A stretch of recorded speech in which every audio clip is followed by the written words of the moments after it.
부처님께서 제자들과 함께 아침 수행을 마치고 숲길을 걸으시고 있었습니다.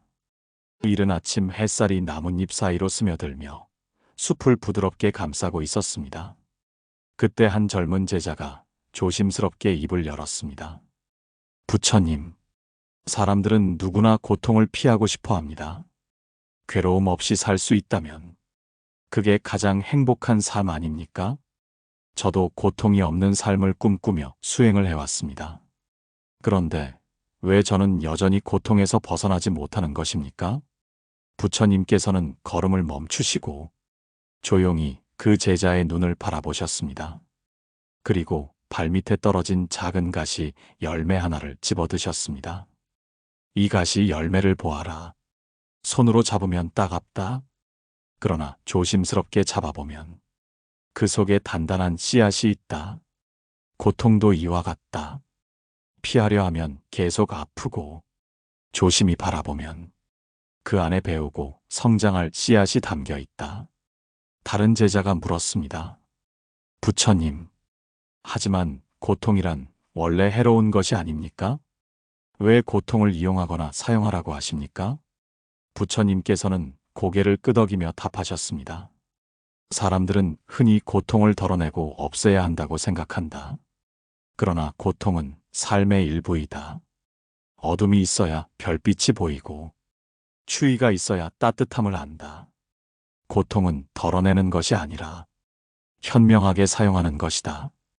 그것을 통해 배우고 성장하고 깨달음을 얻는 도구로 삼아야 한다. 제자들은 조용히 부처님의 말씀에 귀를 기울였습니다. 부처님께서는 손에 든 가시 열매를 부드럽게 내려놓으며 말을 이으셨습니다. 고통을 피해 달아나려 할수록 그 그림자는 너를 더 오래 따라다닌다. 하지만 고통을 바라보고 그 원인을 이해하고 그 안에서 배움을 얻을 때 그 고통은 더 이상 너를 지배하지 못한다. 부처님께서는 한 송이 피어난 연꽃을 가리키며 말씀하셨습니다. 이 연꽃을 보아라. 진흙 속에서 자라난다. 진흙이 없었다면 이 아름다움도 피어나지 못했을 것이다. 고통도 그러하다. 너를 괴롭게 하는 그 진흙 속에서 너의 자비와 지혜가 피어난다. 이야기를 듣고 계신 여러분, 혹시 지금 삶의 무게에 짓눌려 고통을 피하고 싶은 마음이 가득하신가요? 부처님께서 말씀하신 것처럼 고통은 피하는 것이 아니라 지혜롭게 사용하는 것입니다. 그 안에 담긴 씨앗을 발견하는 순간 고통은 더 이상 고통이 아닙니다. 며칠 뒤 부처님과 제자들은 계곡가에 앉아 수행을 하고 있었습니다. 맑은 물소리가 끊임없이 흐르고 바람이 부드럽게 잎사귀를 흔들고 있었습니다. 어제 질문을 던졌던 젊은 제자가 다시 조용히 입을 열었습니다. 부처님, 고통을 사용하라는 말씀을 듣고 많은 생각을 했습니다. 그런데 고통 속에서 배움을 얻으려 해도 막상 괴로움이 닥치면 도저히 그것을 바라볼 여유조차 없습니다. 그저 피하고 싶고 벗어나고 싶고 눈을 감아버리고 싶어집니다. 그 순간에는 어떻게 해야 합니까? 부처님께서는 계곡물 위를 조용히 바라보다 떠내려가는 작은 나뭇잎을 가리키며 말씀하셨습니다. 이 나뭇잎을 보아라. 물이 흐르면 스스로 방향을 잡지 못하고 흘러간다. 너의 마음도 고통 앞에서 이 나뭇잎처럼 흔들리고 있다. 그러나 수행자는 그 물살에 휩쓸리지 않으려 연습해야 한다. 고통이 밀려올 때 가장 먼저 해야 할 일은 피하지 않는 것이다. 그 고통을 바라보고 지금 내 안에서 어떤 감정이 올라오고 있는지 알아차리는 것이다. 다른 제자가 물었습니다. 부처님, 고통을 바라본다고 해서 그 고통이 사라집니까? 부처님께서는 고요히 고개를 끄덕이며 대답하셨습니다. 고통은 사라지지 않는다. 그러나 고통이 나를 지배하지 못하게 된다. 고통은 구름과 같다. 하늘에 머물지만 결국 흘러간다. 구름을 쳐다보며 지금은 흐리고 있구나 하고 알아차리면 그 구름에 휘말리지 않는다. 고통도 그러하다. 내 안에 괴로움이 올라오고 있구나. 이렇게 바라보면 그 고통이 너를 삼키지 못한다. 제자들은 조용히 고개를 끄덕였습니다. 부처님께서는 손으로 물살을 가만히 쓰다듬으며 말씀을 이으셨습니다. 고통은 삶의 스승이다. 너를 가르치고, 너를 단련하고, 너의 자비를 키워준다. 내가 고통을 온전히 바라볼 수 있을 때, 그 순간부터 고통은 더 이상 너를 해치지 않는다. 그것이 수행자의 첫 번째 배움이다. 한 제자가 조용히 속삭였습니다. 스승님, 고통을 두려워하지 않는 것이 결국 첫걸음이군요. 부처님께서는 부드럽게 미소 지으시며 대답하셨습니다.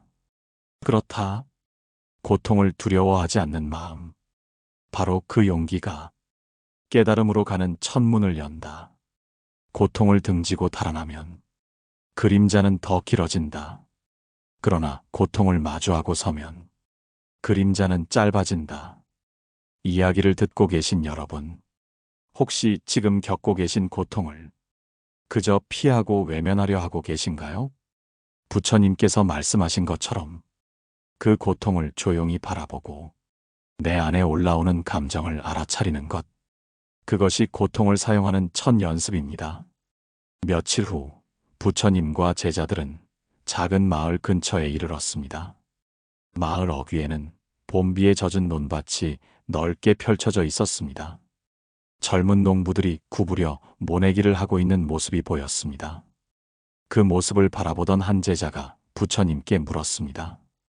부처님, 저 논밭의 농부들처럼 저도 고통을 딛고 일어서는 법을 배우고 싶습니다.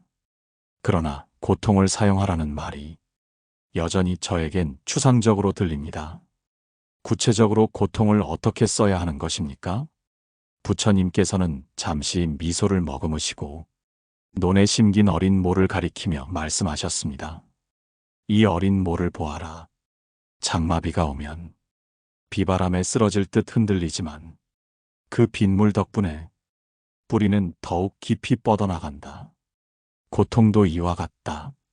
내가 겪는 아픔은 너의 마음 뿌리를 깊게 만든다. 고통을 사용할 줄 아는 사람은 그 아픔을 통해 자비를 키우고 지혜를 쌓는다. 다른 제자가 고개를 끄덕이며 질문했습니다. 부처님, 그러면 고통을 통해 자비를 키운다는 것은 어떤 의미입니까? 부처님께서는 부드럽게 대답하셨습니다. 고통을 겪어본 사람은 타인의 아픔을 쉽게 외면하지 않는다. 스스로 아파본 사람이기에 남의 괴로움에 민감해지고 함부로 상처를 주지 않는다. 고통은 내 마음을 부드럽게 만들고 남을 품을 그릇을 넓혀준다. 이것이 자비이다. 제자들은 조용히 그 말을 새겼습니다. 부처님께서는 말을 이으셨습니다. 고통은 또한 너에게 집착을 내려놓는 법을 가르친다. 잃어버린 사람은 소유의 허망함을 배우고 배신당한 사람은 관계의 무상함을 배우며 병든 사람은 몸의 덧없음을 배운다. 이 배움이 너를 자유롭게 만든다. 고통은 덜어내는 것이 아니라 그 속에서 내려놓고 비우는 것이다. 한 제자가 조용히 속삭였습니다. 스승님, 저는 잃어버리고 나서야 그 소중함을 깨달은 적이 많습니다. 그때마다 가슴이 아프지만 그 아픔 덕분에 조금은 더 따뜻한 사람이 된 듯합니다. 부처님께서는 부드럽게 고개를 끄덕였습니다. 그것이 바로 고통을 현명하게 사용하는 것이다. 고통은 너를 무너뜨리는 독이 아니라 너를 키우는 약이다. 다만 그것을 두려워하지 않고 제대로 마주볼 용기가 필요하다. 부처님께서는 논두렁 위에 핀 작은 들꽃을 가리키며 말씀을 마무리하셨습니다. 이 들꽃도 바람과 비를 견뎌냈기에 이 봄날 피어났다. 고통을 통과한 자만이 진정한 연민과 지혜를 품게 된다. 이야기를 듣고 계신 여러분, 혹시 지금 여러분이 겪고 있는 고통이 그저 아프고 괴로운 감정으로만 머물고 있습니까? 부처님께서 말씀하신 것처럼 그 고통을 자비와 지혜로 바꾸는 것이 고통을 사용하는 참된 방법입니다. 이제 다음 이야기를 이어가겠습니다. 다음 날 아침, 부처님과 제자들은 숲속 계곡을 따라 천천히 걸어가고 있었습니다. 맑은 물소리가 마음을 맑히고 이슬 머금은 풀잎들이 햇살에 반짝이고 있었습니다. 그때 한 제자가 조용히 입을 열었습니다. 부처님, 고통을 통해 자비와 지혜를 키우는 방법을 배워가고 있습니다. 하지만 고통이 너무 오래 지속되면 마음속에 원망이 쌓입니다. 왜 나만 이런 아픔을 겪어야 하는가? 왜 이런 시련이 끝나지 않는가? 이런 생각이 올라오면 마음을 다스리기가 너무 어렵습니다. 부처님께서는 잠시 걸음을 멈추시고 햇살을 받은 계곡 위에 고요한 물살을 바라보셨습니다. 그리고 조용히 말씀하셨습니다. 이 계곡물을 보아라. 바위에 부딪히기도 하고 좁은 틈을 지나기도 하지만 결국 흐름을 멈추지 않는다. 물은 흘러야 한다. 사람의 고통도 이와 같다. 고통이 멈추지 않는 것이 아니라 흐르고 있는 것이다. 너는 그 흐름 속에서 무엇을 붙잡고 있는지 살펴보아야 한다. 다른 제자가 물었습니다. 부처님, 저는 그 고통의 원인을 붙잡고 끊임없이 생각합니다. 상처를 준 사람을 원망하고 과거의 일을 반복해서 떠올립니다. 그게 저를 더 괴롭게 만듭니다. 부처님께서는 고요히 고개를 끄덕이며 답하셨습니다. 고통 그 자체보다 고통을 붙잡는 내 집착이 너를 더 오래 괴롭게 만든다. 상처를 준 사람, 과거의 일, 얻지 못한 것들을 끊임없이 쥐고 있기 때문이다. 흐르는 물처럼 그것을 흘려보내라. 붙잡지 말고 지금 이 순간을 바라보아라. 부처님께서는 주변에 핀 작은 버섯을 가리키며 말씀을 이으셨습니다. 이 버섯을 보아라. 밤새 비가 내려도 해가 뜨면 다시 고요히 피어난다. 너의 마음도 그러해야 한다. 고통의 비가 내려도 다시 햇살을 받아 피어나야 한다. 고통은 흘려보내야만 새로운 배움이 시작된다. 한 제자가 속삭였습니다. 스승님, 저는 아직 흘려보내는 법이 너무 어렵습니다. 붙잡고 있는 것이 습관처럼 느껴집니다. 부처님께서는 부드럽게 미소 지으며 답하셨습니다. 처음부터 잘 흘려보내는 사람은 없다. 그러나 내가 그것을 알아차리는 순간 이미 시작은 된 것이다. 지금 내가 집착하고 있구나. 이렇게 스스로를 바라볼 때 마음은 서서히 풀리기 시작한다. 매일 그렇게 연습하면 어느 순간 고통이 머물 시간이 줄어든다. 부처님께서는 다시 계곡 물살을 바라보며 덧붙이셨습니다. 고통을 덜어내려 하지 말고 흐르게 두어라. 흐르되 머물지 않게 하라. 그것이 고통을 사용하는 또 다른 지혜이다. 이야기를 듣고 계신 여러분, 혹시 지금 여러분의 고통이 지나간 일이 아니라 계속 떠오르는 생각과 집착에서 만들어지고 있지는 않습니까? 부처님께서 말씀하신 것처럼 붙잡지 않고 흘려보내는 연습을 해보십시오. 그 순간부터 고통은 더 이상 여러분을 지배하지 못할 것입니다. 며칠이 흐르고 부처님과 제자들은 산중 작은 암자에 머물고 있었습니다. 이른 새벽 산안개가 자욱히 깔려 고요함이 더욱 깊어 보였습니다. 이때 한 연로한 제자가 조용히 다가와 부처님께 물었습니다. 부처님, 저는 젊은 시절 큰 고통을 겪고 그것을 이겨내려 애쓰며 살아왔습니다.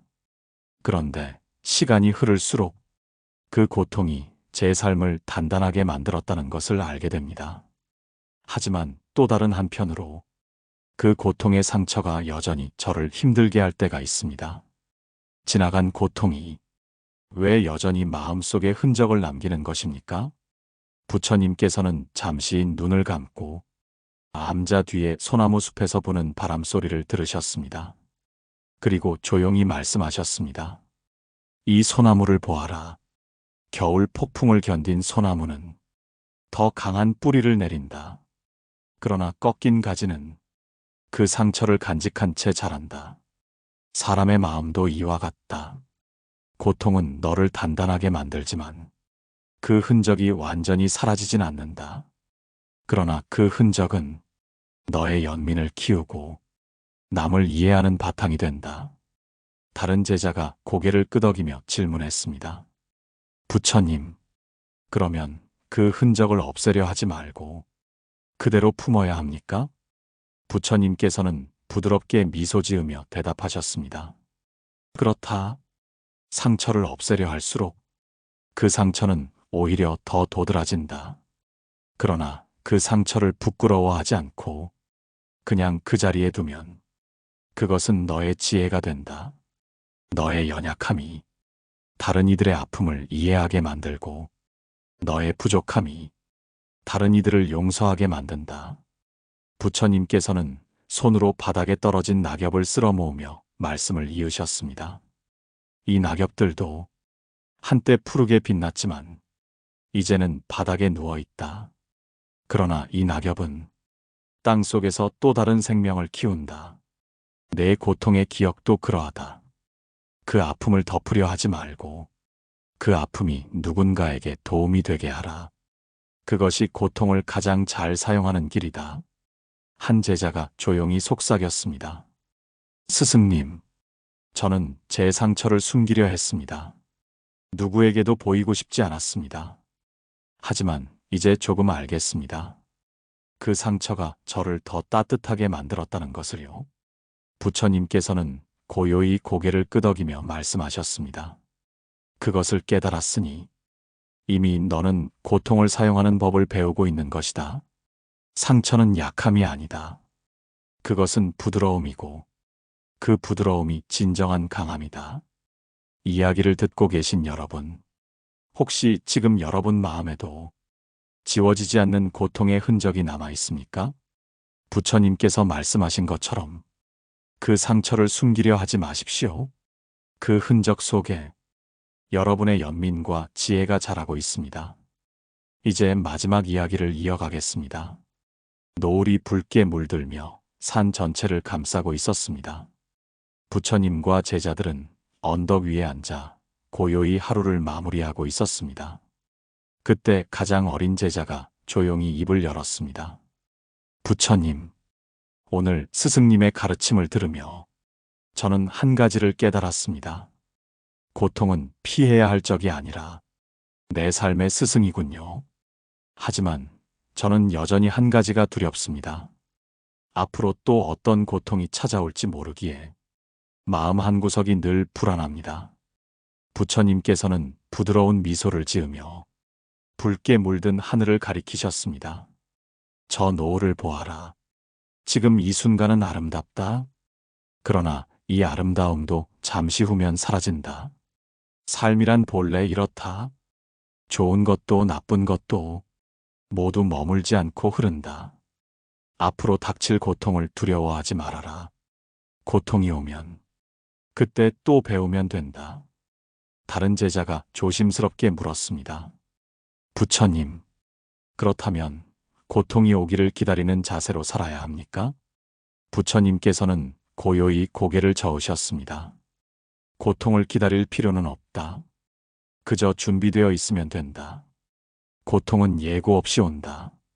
그러나 내가 평소 마음을 다스리는 연습을 해두었다면 그 고통은 더 이상 두렵지 않다.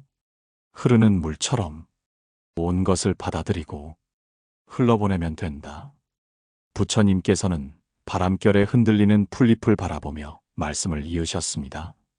저 풀잎은 바람에 쓰러졌다가도 다시 일어난다. 그러나 부러지지 않는다. 너의 마음도 그러해야 한다. 고통이 와서 잠시 흔들리더라도 부러지지 않는 마음, 그것이 수행자의 힘이다. 한 제자가 고개를 끄덕이며 속삭였습니다. 스승님, 결국 고통 속에서도 흔들리더라도 다시 일어나는 연습이군요. 부처님께서는 부드럽게 미소 지으며 대답하셨습니다. 그렇다. 완벽히 흔들리지 않는 사람은 없다. 다만 넘어졌다가 조금 더 빨리 다시 일어나는 것이 수행자의 연습이다. 고통은 덜어내는 것이 아니다. 그 고통 속에서 내가 어떤 사람이 되어가는지가 중요하다. 부처님께서는 마지막으로 조용히 덧붙이셨습니다. 고통은 칼이 아니다. 그것은 연장을 쥔 목수의 손처럼 너를 다듬는 도구이다. 고통을 현명하게 사용할 줄 아는 사람은 스스로의 마음을 가장 아름답게 빚어낸다. 이야기를 듣고 계신 여러분, 혹시 지금 여러분도 다가올 고통을 두려워하며 불안 속에 머물고 있습니까? 부처님께서 말씀하신 것처럼 고통은 두려움이 아니라 배움의 또 다른 얼굴입니다. 피하지 말고 그 고통을 지혜의 연장으로 사용해 보십시오. 그 순간 여러분은 더 단단하고 따뜻한 사람이 되어 있을 것입니다. 오늘 이야기가 여러분의 마음에 작은 평온을 전했다면 댓글로 여러분의 생각을 나눠주십시오. 좋아요와 구독도 큰 힘이 됩니다. 고요한 하루 보내시길 바랍니다. 고맙습니다. 고요한 울림이었습니다.